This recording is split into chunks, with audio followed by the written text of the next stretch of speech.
Hello everyone, एक और नई वीडियो में आप सभी का स्वागत है। अपन बात कर रहे थे राजस्थान की आर्थिक समीक्षा के बारे में, जिसमें से अपन 7 अध्याय देख चुके थे। आज बात करेंगे अपन 8वां अध्याय।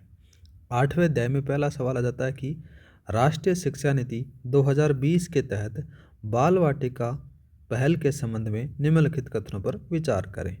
तो पहला कथन दे रखा है कि इस पहल का जो उद्देश्य है वो 4 से 6 वर्ष की आयु के उन बच्चों को पूर्व प्राथमिक शिक्षा प्रदान करना है जो पूर्व प्रारंभिक शिक्षा से वंचित हैं। ठीक बात आती है। नेक्स्ट कथन आ जाता है कि इसमें चरणबद्ध कार्यान्वयन शामिल है, जिसकी शुरुआत 1090 सरकारी स्कूलों से हुई है, जहां आंगनवाड़ियों के साथ में कोई समन्वय नहीं है। तो ये बात यहाँ पर सही है। दूसरा कथन दे रखा है कि यह कार्यक्रम बचपन के पाठ्यक्रम में तकनीकी शिक्षा को एकीकृत करने पर केंद्रित करता है। ये बात यहाँ पर गलत आती है। ऑप्शन नंबर पहला और दूसरा आपके सही रहेंगे, ये वाला। नेक्स्ट बात करते हैं, मुख्यमंत्री निःशुल्क यूनिफॉर्म फैब्रिक वितरण योजना के बारे में निम्नलिखित में से कौन सा कथन गलत है, ये पूछा गया है। तो पहला कथन दे रखा है कि यह योजना सरकारी स्कूलों में कक्षा 8 तक के सभी छात्रों को 2 सेट निःशुल्क यूनिफॉर्म फैब्रिक प्रदान करती है। ये बात यहाँ पर सही आती है, लेकिन पूछा क्या गया है, गलत के बारे में पूछा गया है। नेक्स्ट बात करते हैं, योजना में कुल लागत केंद्र और राज्य सरकारों के बीच में समान रूप से साझा करती है। ये बात यहाँ पर गलत आती है, ओनली राज्य सरकार ही इसको करती है। ठीक है। नेक्स्ट बताया गया है कि राज्य सरकार कक्षा 1 से 8 तक के छात्रों के लिए यूनिफॉर्म फैब्रिक के लिए प्रति छात्र 200 रुपये प्रदान करती है। ये बात भी यहाँ पर सही है, लेकिन गलत ये आता है, तो इसमें से ऑप्शन नंबर सी सही रहेगा। पूछा क्या है गलत के बारे में, गलत आपने को बताना है दूसरा। नेक्स्ट बात करते हैं गाइज। नेक्स्ट क्वेश्चन दे रखा है कि विद्यार्थी सुरक्षा एवं दुर्घटना बीमा योजना के बारे में निम्नलिखित में से कौन सा कथन सही है। पहला कथन दे रखा है कि यह योजना सभी राज्य सरकार के स्कूलों में कक्षा 1 से लेकर 12वीं तक के विद्यार्थियों के लिए लागू है। ये बात यहाँ पर गलत आती है। याद रखना, यहाँ पर 12वीं तक नहीं है, 1 से लेकर 8वीं तक है। नेक्स्ट कथन आ जाता है कि इसमें सभी राजकीय विद्यालयों के विद्यार्थियों और कस्तूरबा गांधी बालिका आवासीय विद्यालय, मेवात बालिका आवासीय विद्यालय और वैकल्पिक शिक्षा के आवासीय विद्यालयों के विद्यार्थियों को शामिल किया गया है। यह बात यहाँ पर ठीक आती है।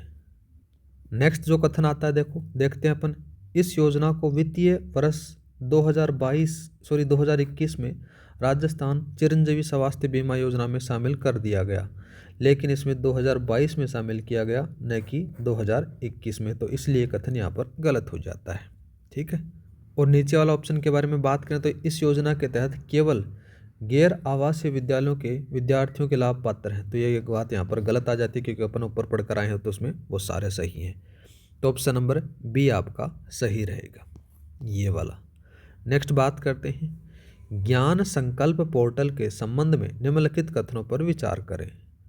पहला कथन दे रखा है कि ज्ञान संकल्प पोर्टल का प्राथमिक उद्देश्य दानदाताओं, औद्योगिक संगठनों इत्यादि से धन एकत्रित करना तथा इनमें ऑनलाइन प्लेटफॉर्म के माध्यम से दानदाता कॉरपोरेट सामाजिक उत्तरदायित्व विकास कार्यों में शामिल होकर सीधे सहयोग कर सकते हैं। ये बात यहाँ पर आपको सही देखने को मिलती है ज्ञान पोर्टल की। नेक्स्ट बात करते हैं, वित्तीय वर्ष 2023-24 में इस पोर्टल के माध्यम से विकास कार्यों के लिए केवल राज्य सरकार द्वारा 61:61 करोड़ रुपए की स्वीकृति प्रदान की गई। तो ये थोड़ा सा अनुपात है ना, इसको चेंज कर लेना। ये यहाँ पर अनुपात नहीं है, ये पॉइंट है। तो 61.61 करोड़ रुपए की स्वीकृति प्रदान की गई। देखो, वैसे बात करते हैं इसी के बारे में। यहाँ पर क्या लिखा गया है कि इस पोर्टल के माध्यम से विकास कार्यों के लिए केवल राज्य सरकार के द्वारा नहीं है। यहाँ पर अपन पढ़ कर आए थे, जो दानदाता हैं उनका भी सहयोग शामिल आ जाता है, इसलिए ऑप्शन यहाँ पर गलत हो जाता है। ठीक है। तो ऑप्शन नंबर ए इसमें सही रहेगा, ये वाला। नेक्स्ट बात करते हैं।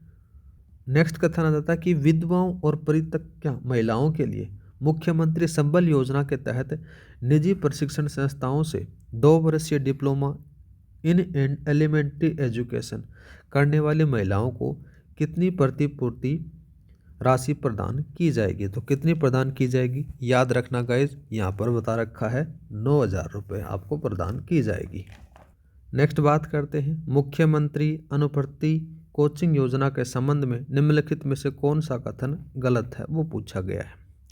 पहला कथन आ जाता है, देखो गाइज, इसमें पहला कथन आ जाता है कि यह योजना SC ST OBC MBC EWS और अल्पसंख्यक श्रेणियों के लिए कि छात्रों के लिए उपलब्ध है जिनकी वार्षिक पारिवारिक आय 8 लाख रुपए तक बताई गई है। तो ये यहाँ पर सही आ जाता है, गलत कथन के बारे में इसने पूछा एग्जामिनर ने।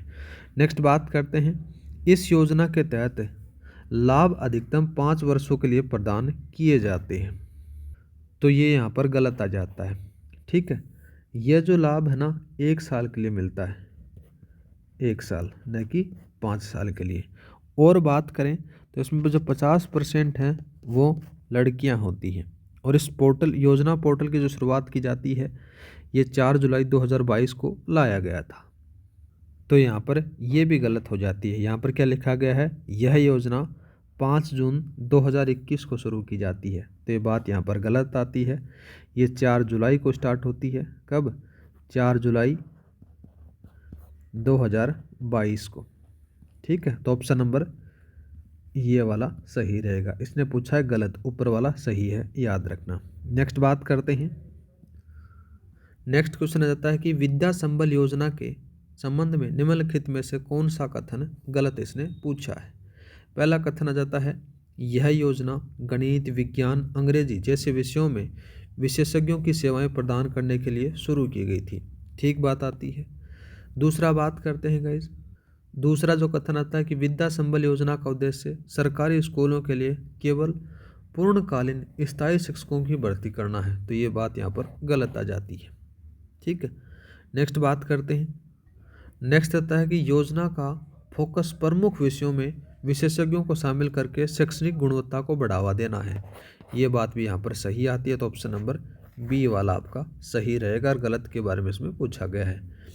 पूर्वकालीन स्थायी शिक्षक नहीं होते यहाँ पर टेम्परेरी लगाए जाते हैं। ठीक है, नेक्स्ट बात करते हैं, नेक्स्ट क्वेश्चन आ जाता है कि PM श्री विद्यालय योजना के संबंध में निम्नलिखित में से कौन सा कथन गलत है। पहला कथन दे रखा है, इस योजना को भारत सरकार ने 7 सितंबर 2022 को मंजूरी दी थी। ठीक बात आती है। दूसरा बात करते हैं गाइस, पहले चरण में राजस्थान के 402 स्कूलों का चयन किया गया जिसमें प्राथमिक, माध्यमिक और संस्कृत शिक्षा स्कूल शामिल हैं। ठीक बात है। नेक्स्ट बात करते हैं, यहाँ पर दे रखा है कि राजस्थान में वर्ष 2023-24 के लिए PM श्री योजना का व्यय है वो 500 करोड़ है। तो ये यहाँ पर गलत आ जाता है। 500 यहाँ पर लिखा गया है 5,000 करोड़। 5,000 करोड़ ना होकर कितना आएगा, 26.56 करोड़। ठीक है, गलत के बारे में पूछा गया है। तो गलत कौन सा जगह है, तीसरा। तो तीसरा इसमें ये वाला ऑप्शन सही रहेगा।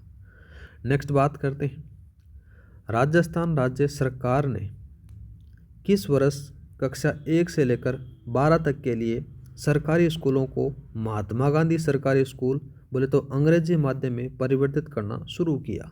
तो वो 70 था 2019-20 का।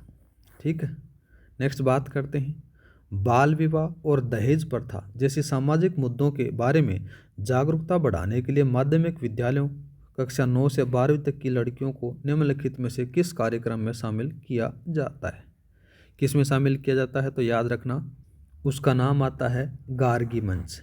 एक ये मीना राजू मंच है। इसके बारे में बात करें तो इसके अंदर से जो कक्षा 6 से लेकर 8 तक की जो लड़कियां हैं ना उनको शामिल किया जाता है और 9 से 12 वाले को इसमें शामिल किया जाता है।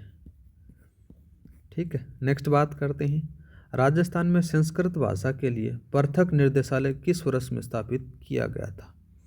किस वर्ष में स्थापित किया गया था, तो याद रखना 1958 में किया गया था। नेक्स्ट बात करते हैं, राजस्थान में शाला दर्पण पोर्टल का प्राथमिक कार्य निम्नलिखित में से कौन सा है। तो पहला जो कथन आ जाता है, देखो यह आ जाता है कि छात्रों के लिए डिजिटल सामग्री उपलब्ध करवाना। गलत बात आती है। सभी सरकारी स्कूलों और शिक्षा कार्यालयों की जानकारी ऑनलाइन अपडेट रखना, ये बात यहाँ पर सही आती है। ठीक है, नेक्स्ट बात करते हैं, शाला सिद्धि के बारे में निम्नलिखित कथनों पर विचार करें। पहला जो कथन दे रखा है गाइस, पहला कथन दे रखा है कि यह स्कूल मानकों और मूल्यांकन पर एक राष्ट्रीय कार्यक्रम है। ठीक बात है। इसका उद्देश्य प्राथमिक और माध्यमिक दोनों स्तरों पर स्कूली शिक्षा में सुधार के लिए सतत मूल्यांकन को संस्थागत बनाता है। तो ये बात भी आ जाती है कि सतत मूल्यांकन को संस्थागत बनाना है। दूसरा बात करते हैं, 2023-24 तक 49,524 सरकारी स्कूलों का स्वमूल्यांकन और 14,532 सरकारी स्कूलों का बाह्य मूल्यांकन पूरा हो चुका है। तो ये बात भी यहाँ पर सही आती है। ऑप्शन नंबर पहला, दूसरा, तीसरा आपके सही रहेंगे। नेक्स्ट बात करते हैं, राजस्थान में रोगी से डॉक्टर परामर्श सेवाओं के लिए निम्नलिखित में से किस टेली मेडिसिन प्लेटफॉर्म का उपयोग किया जाता है। तो ये याद रखना, जो टेली मेडिसिन प्लेटफॉर्म है उसका नाम आता है कौन सा, ई-संजीवनी OPD। ठीक है। नेक्स्ट बात करते हैं, राजस्थान में जननी एक्सप्रेस रेफरल परिवहन योजनाओं के बारे में निम्नलिखित कथनों पर विचार करें। पहला कथन क्या दे रखा है कि वित्तीय वर्ष 2023-24 में 11,575 गर्भवती महिलाओं को जननी एक्सप्रेस वाहनों का उपयोग करके घर से अस्पताल पहुंचाया गया। ठीक है, तो ये बात यहाँ पर ठीक है। दूसरा बात करते हैं, राजस्थान में 104 या फिर 108 आपातकालीन कॉल सुविधा का उपयोग करके जननी एक्सप्रेस सेवा का उपयोग किया जाता है। ठीक बात है, दोनों के दोनों ऑप्शन आपके सही रहेंगे। नेक्स्ट बात करते हैं, राजस्थान में ग्राम स्वास्थ्य स्वच्छता एवं पोषण समितियों के बारे में निम्नलिखित कथनों पर विचार करें। पहला जो कथन आता है, देखो, ग्राम स्वास्थ्य स्वच्छता एवं पोषण समितियों की अध्यक्षता सरपंच वार्ड पंच करते हैं, जिसमें आशा सहयोगिनी संयोजक के रूप में कार्य करती हैं। ठीक बात है। 2023-24 तक राज्य में कुल कितने आते हैं, 43,440 ग्राम स्वास्थ्य स्वच्छता और पोषण समितियां गठित की गई। तो ये बात भी यहाँ पर सही आती है। ऑप्शन नंबर पहला और दूसरा दोनों सही है, ये वाला। नेक्स्ट बात करते हैं, राजस्थान में राष्ट्रीय स्वास्थ्य मिशन के तहत आयुष्मान इंटीग्रेशन के बारे में निम्नलिखित कथनों पर विचार करें। पहला जो कथन आ जाता है गाइस, उसमें आता है कि कुल 200 आयुष्मान डॉक्टर और 11 नर्सिंग स्टाफ वर्तमान में NHM के तहत काम कर रहे हैं। ठीक है। आयुष्मान कर्मियों ने वित्तीय वर्ष 2023-24 में कुल 9.60 लाख OPD मामलों में और 131 प्रसव किए हैं। तो ये बात भी यहाँ पर सही आती है। ऑप्शन नंबर पहला और दूसरा दोनों आपके सही रहेंगे, दोनों। नेक्स्ट बात करते हैं, राजस्थान सरकार द्वारा शुरू किए गए शुद्ध के लिए युद्ध अभियान का प्राथमिक उद्देश्य क्या है। तो इसका जो प्राथमिक उद्देश्य आ जाता है गाइज, उपभोक्ताओं को शुद्ध और सुरक्षित खाद्य वस्तुएं उपलब्ध कराना इसका मेन उद्देश्य आता है। Option number B. नेक्स्ट बात करते हैं, राजस्थान में उल्लास नव वर्ष भारत साक्षरता कार्यक्रम द्वारा लक्षित प्राथमिक आयु वर्ग कौन सा है। तो कौन सा जाता है गाइज, याद रखना, वो आता है 15 वर्ष या फिर उससे अधिक का। Option number B. नेक्स्ट बात करते हैं, राजस्थान में महिला शिक्षण विहार कार्यक्रम द्वारा महिलाओं के किस समूह को लक्षित किया गया है, लक्षित किया जाता है। तो उसके बारे में बात करें ना गाइज, इसका जो सही आंसर निकल कर आता है, तलाकशुदा, आदिवासी, विधवा और वंचित समूह से 15 से 30 वर्ष तक की आयु की जो महिलाएं होती हैं उनको लक्षित किया जाता है इसके अंदर। नेक्स्ट क्वेश्चन बात करते हैं, स्टार्स परियोजना के बारे में निम्नलिखित कथनों पर विचार करें। पहला कथन क्या दे रखा है कि स्टार्स परियोजना 2021-22 में भारत के 6 राज्यों में स्कूली शिक्षा की गुणवत्ता और शासन में सुधार लाने के उद्देश्य से शुरू की गई। ये ठीक बात आती है। दूसरा बात करते हैं, इस परियोजना के लिए केंद्र सरकार और राज्य सरकारों के बीच में वित्तीय साझेदारी का जो अनुपात है वो 75-25 का बता रखा है, लेकिन 75-25 नहीं है, यहाँ पर 60-40 का है। ठीक है, 60 रहेगा केंद्र सरकार का, 40 रहेगा राज्य सरकार का। ऑप्शन नंबर 1 इसमें सही रहेगा, ये वाला। नेक्स्ट क्वेश्चन आ जाता है कि राजस्थान के 68,026 स्कूलों में आयोजित अपनी लाडो बेटी बचाओ बेटी पढ़ाओ कार्यक्रम का उद्देश्य क्या है। इसका जो मेन उद्देश्य आ जाता है गाइज, वहाँ पर आ जाता है स्कूलों में लड़कियों का नामांकन बढ़ाना है। ऑप्शन नंबर बी इसमें सही रहेगा। नेक्स्ट बात करते हैं, राजस्थान में छात्रों के लिए ट्रांसपोर्ट वाउचर योजना के बारे में निम्नलिखित में से कौन सा कथन सही है। पहला जो कथन आता है गाइज, इसमें क्या बता रखा है कि ग्रामीण क्षेत्रों में प्राथमिक विद्यालय से 1 किलोमीटर से अधिक दूरी रहने वाले कक्षा 1 से लेकर 5 तक के छात्रों को ट्रांसपोर्ट वाउचर जारी किए जाते हैं, तो ये बात यहाँ पर सही आती है। दूसरा कथन आ जाता है कि कक्षा 9 से 10 में पढ़ने वाली लड़कियाँ ट्रांसपोर्ट वाउचर के लिए पात्र हैं यदि वे ग्रामीण क्षेत्रों में माध्यमिक शिक्षा विद्यालयों से 2 किलोमीटर से अधिक दूरी पर रहती हैं। तो यहाँ पर ये कथन गलत हो जाता है, क्योंकि यहाँ पर 5 किलोमीटर बता रखा है इस योजना के अंदर। ठीक है, तो इसमें ऑप्शन नंबर कौन सा सही रहेगा, पहले वाला सही रहेगा। ठीक है, नेक्स्ट बात करते हैं। नेक्स्ट आता है कि छात्र पुलिस कैडेट योजना के बारे में निम्नलिखित में से कौन सा कथन सही है। तो इसमें पहला कथन आ जाता है कि यह योजना छात्रों को जिम्मेदार नागरिक बनने के लिए पुलिस और शिक्षा विभाग के संयुक्त तत्वाधान पर चलाई जाती है, तो ये बात यहाँ पर सही है। नेक्स्ट बात करें, इस योजना के तहत केंद्र और राज्यों के बीच में वित्तीय बंटवारे का जो अनुपात है वो 50-50 है, तो ये बात यहाँ पर गलत आती है। 50-50 न होकर कितना है, 60-40 का है। ठीक है, और सही पूछा गया तो ऑप्शन नंबर पहला इसमें सही रहेगा। नेक्स्ट बात करते हैं गाइज। नेक्स्ट क्वेश्चन आ जाता है कि शिक्षा पहल के संबंध में CLICK का पूर्ण रूप आपको बताना है। तो इसमें आ जाता है computer literacy incentive for comprehensive knowledge आ जाता है। नेक्स्ट बात करते हैं, कक्षा 9 से लेकर 12वीं तक के छात्रों के लिए मिशन स्टार्ट पहल का प्राथमिक फोकस क्या है। इसका जो प्राथमिक फोकस आता है शिक्षा के लिए डिजिटल सामग्री प्रदान करना आता है। ठीक है, नेक्स्ट बात करते हैं गाइज। नेक्स्ट आता है कि प्रोजेक्ट स्माइल के बारे में निम्नलिखित कथनों पर विचार करें। तो पहला दे रखा है कि प्रोजेक्ट स्माइल है वो 13 अप्रैल 2020 को लॉन्च किया गया था।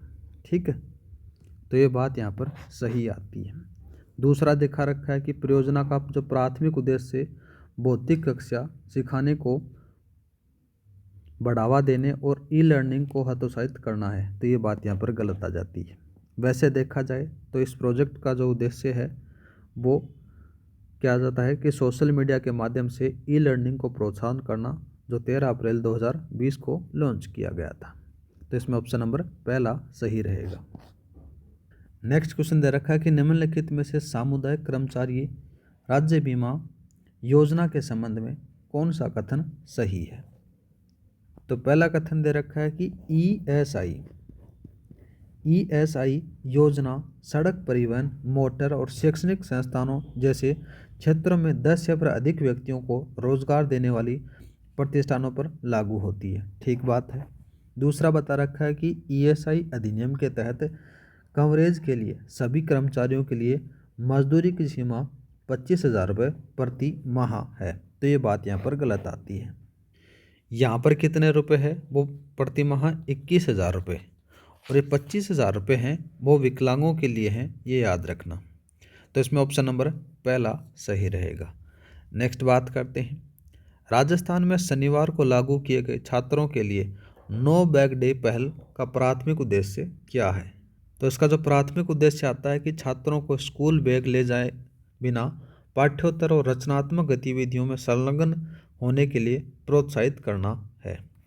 ठीक है, नेक्स्ट बात करते हैं, निम्नलिखित में से कौन सी शर्तें राजस्थान में कालीबाई भील स्कूटी योजना के लिए एक छात्रा को पात्र बनाती हैं।